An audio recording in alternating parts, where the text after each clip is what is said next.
BP says they are beyond pollution. We say they are bayou pollution. British parasites, blood petroleum, bad people burying people, blowout purgatory, beach pissing, breaking points, land power, broken promises, beyond poison, bandit policy, better pay, better pray, bring pain, be patient, bottom feeding pimps, blow pop, billionaire pirates, backroom payoffs, belligerent plunderers, big problem, bleak picture, breed poverty, butt plugs, biological perverts, bubonic plague, brokered pillaging, blooper prison, bungee pumping, beyond principles, bullshit propaganda, bush people, and lastly, bitch please. I want to make it very clear. Under the law, BP is the responsible party. BP is charged with capping their leaking oil well and paying for the response and for the recovery without limitation.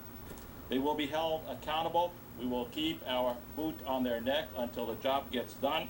We don't need to use language like that. What we need is actions that make sure that BP is being held accountable. Critics are now talking about your style, which is the first time I've heard that in a long time. And they're saying, here's a guy who likes to be known as cool and calm and collected. And this isn't the time for cool, calm, and collected. Right. That this is not the time to meet with experts and advisors. This is a time to spend more time in the Gulf. And I never thought I'd say this to a president, but kick some butt. I was down there a month ago, before most of these talking heads were even paying attention to the Gulf. A month ago, I was meeting with fishermen down there, standing in the rain, talking about what a potential crisis this could be.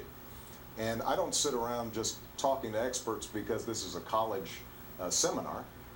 We talk to these folks because they potentially had the best answers, so I know who's asked to kick. There started becoming a hesitation by the president to not take it to BP. There was a kind of a middle road, and part of it was this, what Maureen Dow calls a kind of Dr. Spock-like, kind of cool, collected control. I'm not going to get angry. But once in a while you need the president to get angry at a company or at a villain. BP is not the equal of the United States government. And this president needs to tell BP, I'm your daddy, I'm in charge, you're going to do what we say. You're a multinational company that is greedy and you may be guilty of criminal activity. Hey, I said if Franklin Roosevelt would have been president, he'd jumped out of his wheelchair and run down there. I mean, it was a great... It could have been a way for him to say, look, I'm on the side of people. He needs his Theodore Roosevelt moment. TR broke up Wall Street, he broke up big oil, big timber, and said, we gotta work for what's best for the American people. I voted for Obama, and we needed change down there. And I watched his speech when he first come to Louisiana, saying he wasn't gonna interrupt our cash flow. But when I lose $12 million worth of sales, and nobody brings me a penny, my cash flow is interrupted. So he's either a liar, or he don't understand the meaning of cash flow. I mean, what's President Obama supposed to do? Swim down there and close it off with his hands? Or, you know, he's investigated every technology that is available. They have summoned every expert in the nation. There had, you know, every possibility, but this was supposed to have been the responsibility of the companies who were supposed to have had in place a legitimate response, which was put in place when the permitting was given to them, which occurred under George Bush. It's either going to be known in history as Obama's Katrina or BP's spill.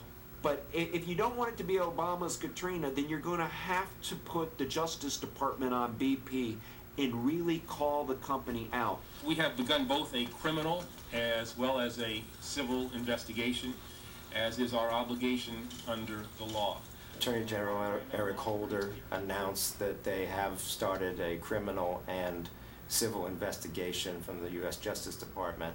To announce it publicly is a very interesting move because it shows that the administration is trying to show a strong hand here, because obviously the president has come under great fire. Once you raise that issue that the United States is now going to conduct a criminal investigation, all of a sudden everyone starts shutting up and everyone starts taking the fifth. Then 11 families don't know what the truth is. Then 115 people who survived don't know what the truth is. And then we as the United States don't know how to fix this. No, I don't think it was a particularly good strategy. I think it was a politically expedient strategy. BP will come in and probably admit to liability because they've been designated as a responsible party by the government, by the Coast Guard. So they'll come in now and will just kind of pay off all of the claims as much as they possibly can within reason. There'll probably be some skirmishes initially, and then the war will begin between BP, Transocean, and those other guys.